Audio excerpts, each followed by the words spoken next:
From the police state to tectonic plates, Dutch Sense and Tattoo take the temperature of tyranny on Freedom Frequency 1871, coming to you live now.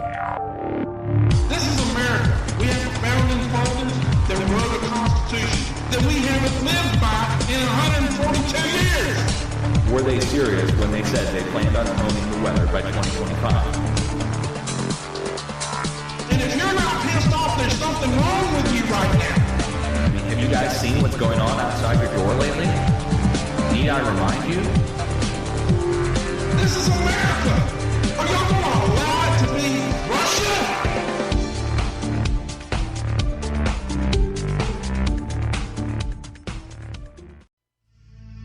doTERRA Essential Oils, true gifts of the earth, provide you with the perfect prepper tool, the Family Physician Kit. 10 certified pure therapeutic grade oils to provide the support you need for your family's wellness goals when sheltering in place or bugging out. Visit essentialnewparadigm.info and ask how you can receive $100 in free product and 25% off each and every order. Don't delay. Your family's health depends on you. Health depends on you. Thanks for listening to FPRN. Don't forget to check us out on Facebook and Twitter. If you'd like to start your own show with FPRN, advertise with us, or donate to the network or to your favorite shows, check out our website at www.fprnradio.com. Yeah!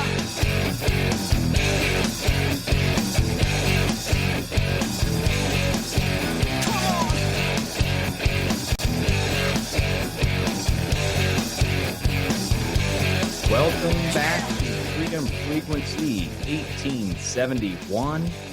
This is your host, Dutch Sense, and Tattooed is still on the line with me, listening to me talk over and over again about radio frequency, HAARP, weather modification, directed energy weapons, and high-powered microwaves. Tat, Yes, I am. that's a mouthful, isn't it? I don't know how you said it all, but go ahead. Oh, yeah. Stream of consciousness. I told you guys, I like to talk. We're going to take calls. And next week, we're going to delve further into the different facilities. Now, we just went over the basics here tonight, guys, just how it's done. I hope you understand now that a radio frequency power, well, any kind of radio frequency, from anywhere in the megahertz band all the way up to trillion-watt lasers, can be used to strip particles from the atmosphere and ionosphere energy and create lightning, cause plasma effects, heating, mainly heating. And we'll go into next week into the Europeans over at ISCAT, E-I-S-C-A-T, and their North Pole heater called SPEAR, S-P-E-A-R. It's a radar heater that heats the poles. Now, why would they need to heat the poles? We're going to go into that next week, also with the Russians and the Chinese and their Meridian project, their version of HAARP. But let's get into some callers. We got a phone number here I'll give out. It's 567-314-9296. And again, that's 567-314-9296. And if you have a question about the topic of the night, which is HAARP, weather modification, radio frequency, directed energy weapons, and the like, or if you have another question, feel free to call in, guys. So do we have anybody? We have Steve, who's been holding, I think, for forever. So, Steve, welcome to the show. Are you there? Yeah, I'm here, Dutch. How you doing? I'm really good. How you doing? Pretty good. This area of weather modification is not really my expertise, but I've been following your work for a couple of years now, and I just want to let you know I appreciate everything you do, and there are some other people who are engineers at TV stations that are friends of mine that follow what you're doing, too.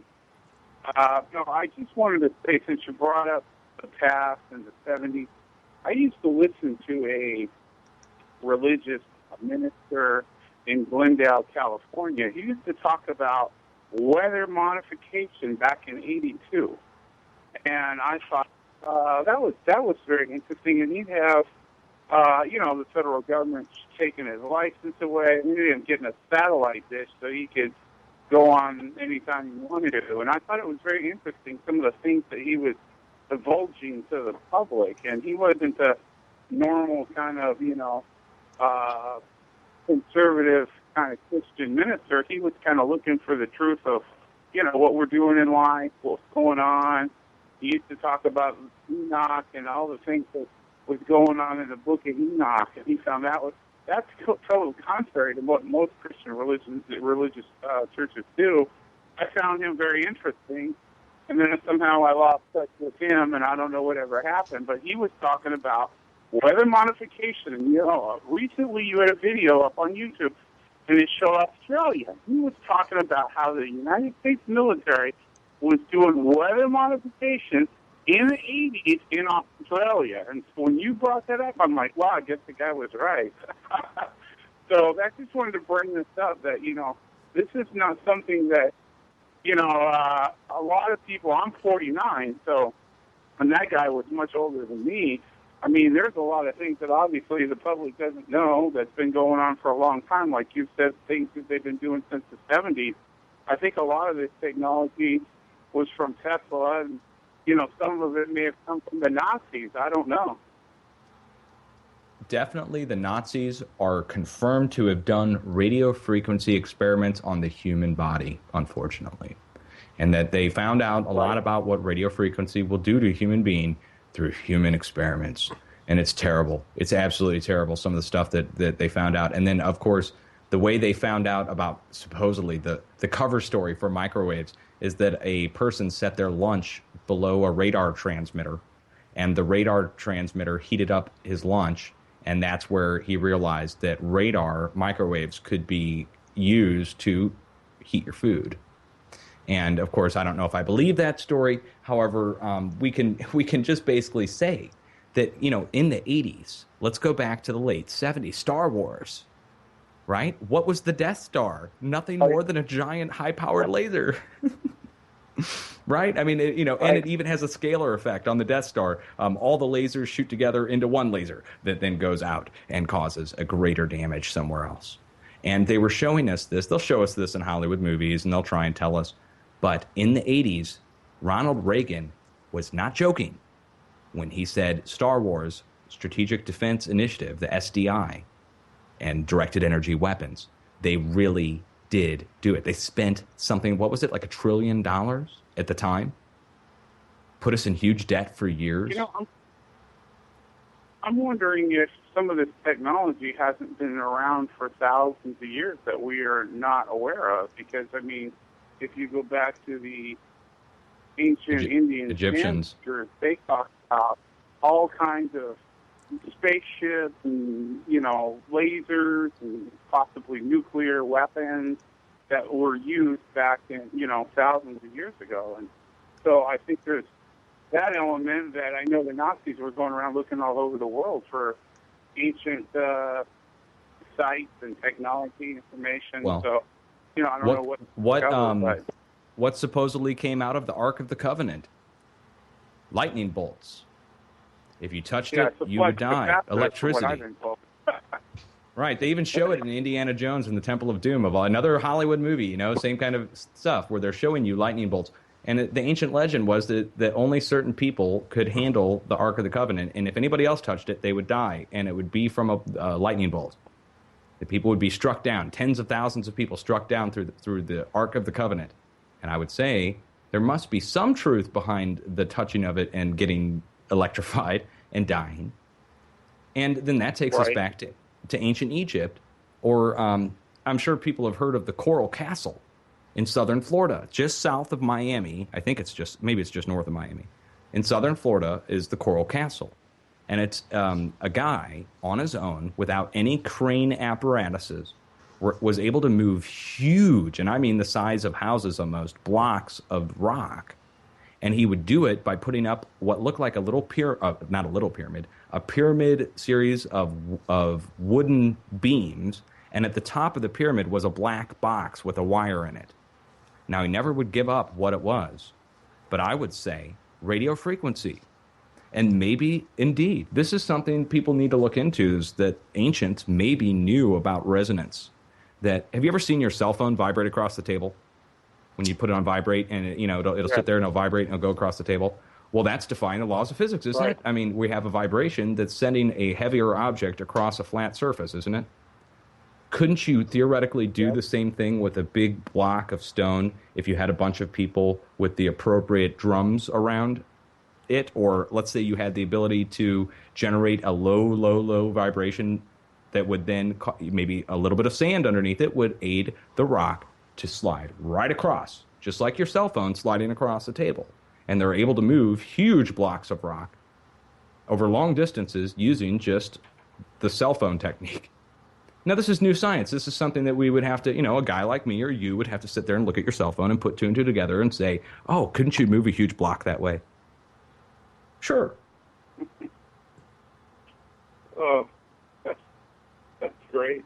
Well, like I said, I appreciate your work, and I'll keep following you and paying attention to what's going on. And then I speak out about things like this all the time. A lot of my friends talk about it too. Especially the weather modification that seems to be a big topic. I mean, it's really expanded a lot. I mean, people didn't believe they were spraying anything in the air for years, and then, they've admitted it now. So that's out of the box, that they say. That's right. And I appreciate your compliments. And again, what he's talking about, guys, is cloud seeding spraying has been fully brought out in the open from the realm of conspiracy, where they said it wasn't happening at all. Now they're telling us, oh, well, there's intentional contrails and unintentional contrails, and cloud seeding and non-cloud seeding. And, for instance, the Sierra Nevadas, just this past week in California, everybody heard about the California drought, right? Well, I bet nobody heard about the record snowfall they just had up at Lake Tahoe. Really? Record snowfall? Well, how did that happen? There's a company up there called the Desert Research Institute, DRI. And 3 weeks ago, the Weather Channel, the dang Weather Channel, put out a fluff piece on making more snow in California this year. The DRI is going to be out there spraying. And they sprayed silver iodide from oh my God, are you guys ready? Drones. Have you ever had anybody ever ask you, oh, what pilot would fly around all day and spray their families down below? There is no pilot, guys. They show it on the Weather Channel 3 weeks ago. It's on my YouTube page right now under favorites. It's on my website. 3 weeks ago, showing the drones flying around using silver iodide to spray, which means there is no pilot anymore. If there is, there's somebody sitting in a control room somewhere. I don't know if that disturbs you, but they just made the most record snowfall ever at Lake Tahoe in a drought period. DRI did. Now, I'm trying to get our community reporter to a conference in Reno, Nevada in, I think, May. I'm trying to send Julio there to go to DRI, of all places, and hear their public conference and ask some tough questions. I've been trying to do a fundraiser for that, and everybody just kind of smacked it down. Only a few, sent it out to 150,000 people, 14 people donated. So we didn't raise enough to get him there for this May conference, unless I want to put it out of my own pocket, which I'm willing to do. But I would encourage everybody to start looking into this themselves. Maybe we don't have to send Julio. Maybe we can get some intrepid people who live in the area in Reno to go there themselves. But first we have to generate concern. We have to give the facts out. The producer, send a drone to do the interview. Not a bad idea. We'll send our Google bot. We'll get a hold of Chrissy. She can send the Google bots, and we'll go over and we will definitely represent ourselves. So, caller, I appreciate it. We're going to go to the next caller now. We've got cheers, Steve. I appreciate it, brother. Ali, you there? You called in last 2 weeks ago, didn't you? Yeah. How's it going, guys? Thanks for doing your show again. Hey, you're welcome. Thanks for calling back. We know we had a little discussion 2 weeks ago, guys. In case you don't know, Ali called in before with some great questions on Weather Mod. And if you want to hear that, you can go over to our main page, which is fprnradio.com/freedom frequency, and listen to the show from 2 weeks ago. Really good stuff. How's it going, man?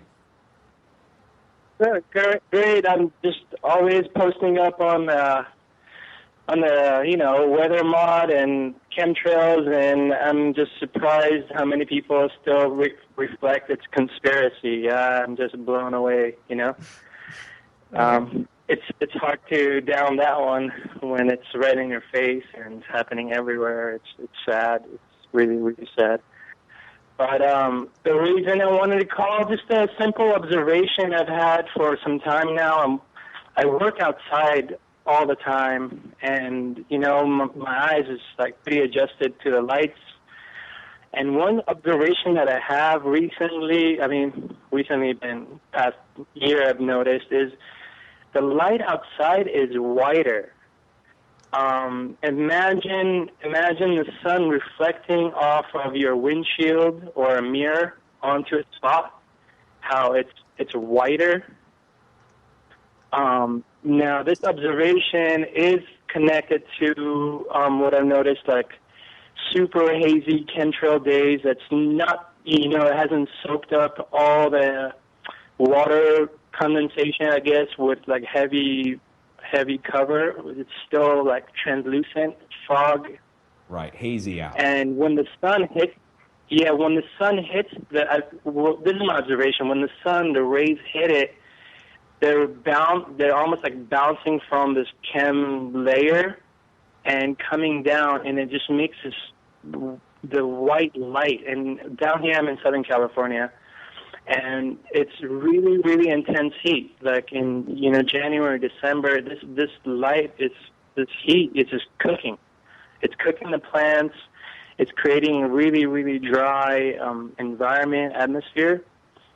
And I believe when you were talking about weather mob, just like stealing water, and I believe that's kind of what's happening, because we're getting so blasted with chemtrails, or whatever people want to call it. I don't even know what to call it anymore. But I believe it's taking all the water, and we're like 6 miles from the coast. But I'm just observing that it's taking all of our moisture just straight west, or depending where the going east, depending on, the jet stream or whatever's going on. But you could tell that our condensation is not happening. It's not happening over here. It's like we're getting robbed from all the water in our atmosphere, and everything's super dry right now. Yes. But yeah, I just wanted to bring to attention those who work outside, just notice the quality of light. It's really unique spectrum when it hits or bounces off this ionosphere and comes down. It's a really, really white light and really intense in heat. Small particulates, especially the metals that they're using. Let's say it's a high concentration of silver iodide and barium or chloride of some kind, that it could definitely have that reflection effect. It's not only going to reflect back into space, but the light that does come through could be reflected back down like a sun visor. You ever see those people at the pool that use a sun mirror to reflect the sun up underneath their chins?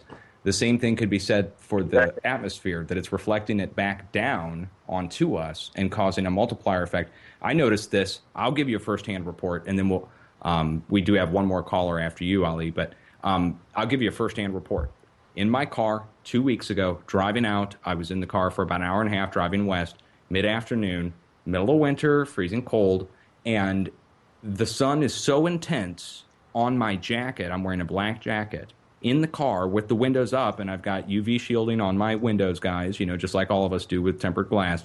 It's not going to have a complete sun burn effect.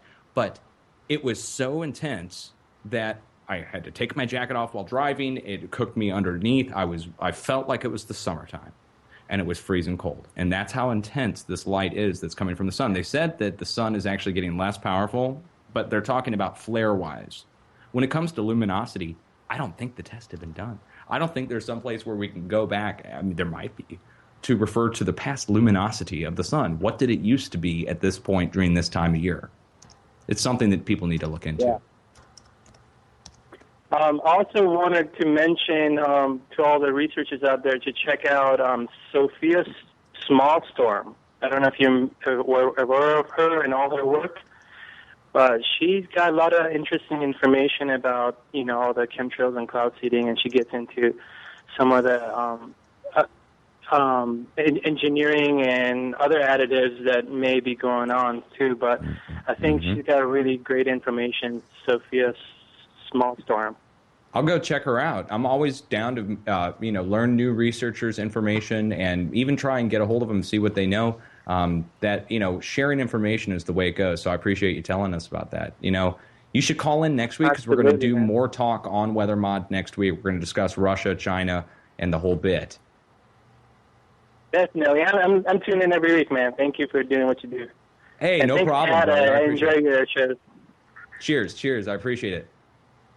Awesome, man. And now we got Greg. Greg, it's good to talk to you, brother. I've been hard to get a hold of this week, so it's good to finally get in touch with you. How you doing? Welcome to the show again. So it's good to finally get in touch with you. How you doing? Welcome to the show again. So it's good to finally. Hello. Oh, okay. Greg, you might need to turn down your speakers or plug in a set of headphones because the sound delay that travels from my voice through the router into the telecom lines to your house and then coming back to me is causing us a feedback loop.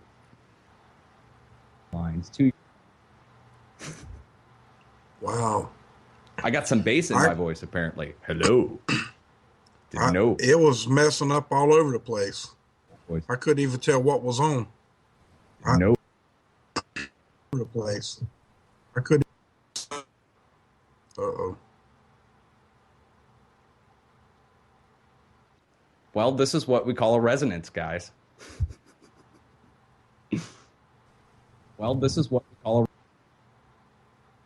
Okay, well, Greg, I'm sorry. I don't know what's going on, bro, but it's giving us a double feedback. Yeah, it's done.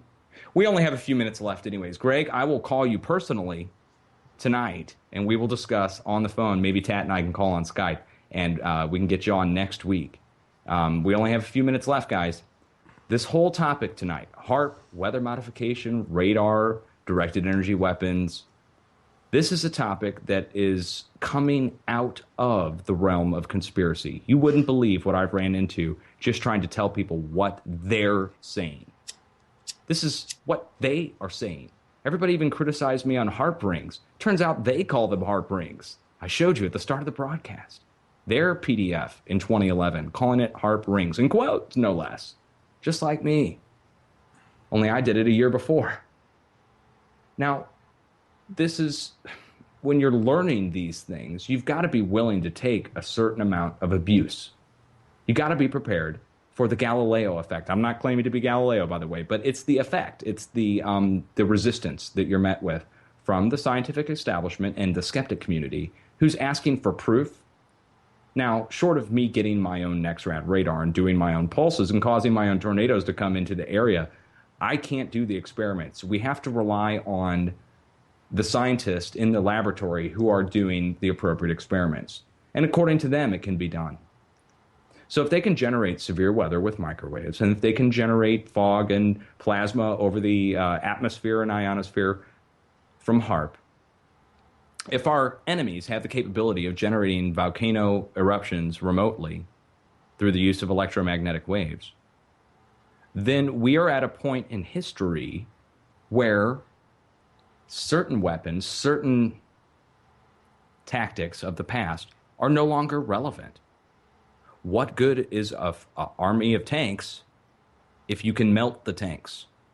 What good is a bullet if you can melt the bullet? What good is a missile if you can melt the missile? These are the questions that you must ask at this point. It's no longer Dutch's rings. How about it's the Air Force's rings? It's no longer can lasers shoot down an incoming airplane.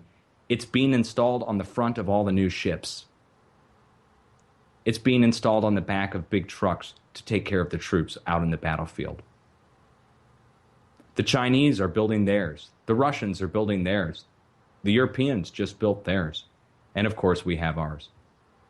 Ours is not shut down. They turned off the website. which was an extremely foolish thing to do for them. The ARRL story is false, and they're playing a joke on you by having the site turned off. I challenge the U.S. government and the U.S. military to turn it back on. We know it's on.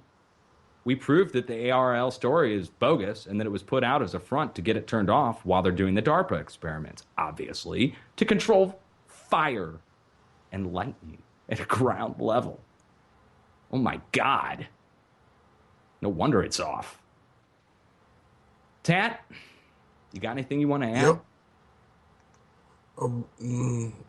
Only that the only thing we ever know about it is to abolish the Act of 1871. Agreed.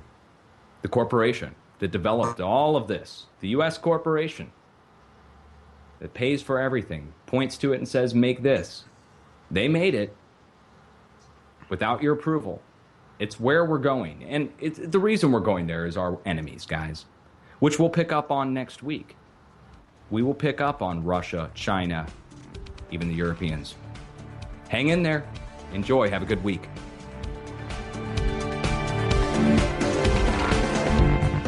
Thanks for listening to FPRN. Don't forget to check us out on Facebook and Twitter.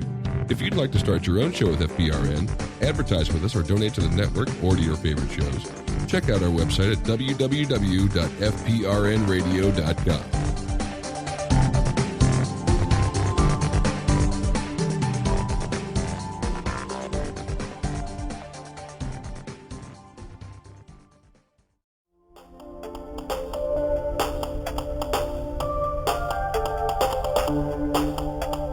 Thank